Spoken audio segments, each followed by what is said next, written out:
Non. Et pour finir, je vais vous dire une petite phrase. Ça peut vous choquer, mais je vais vous le dire quand même. Et cette phrase, gardez à l'esprit et méditez là-dessus. La phrase que je m'avais dit tout à l'heure, gardez-la à l'esprit et méditez sur elle. Car cette phrase, c'est une parole très délicate. Et si tu arrives à comprendre le sens de la parole que je m'avais dit tout à l'heure, alors tu comprendras véritablement celui qui est devant toi. Soyez bénis, je vous aime beaucoup. Amen. La phrase, elle est laquelle? Les devoirs, les tâches et le travail complet de l'esprit est accompli aujourd'hui par la chair. Je vais répéter.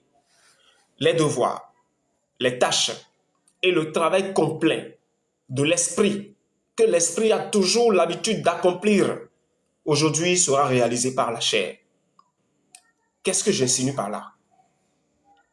Réfléchis à ça et médite là-dessus. Je vais répéter une troisième fois pour que tu puisses comprendre. Parce que l'homme oublie vite. L'homme peut être là, tu lui parles, mais il oublie. Il entend seulement juste après, il oublie. Je dis, le travail de l'esprit, la tâche de l'esprit, le devoir de l'esprit aujourd'hui est accompli par la chair. Et ce que vous voyez comme ça va durer 1000 ans et plus dans le monde des hommes. Et l'ordre sera établi sur toute la surface de la terre.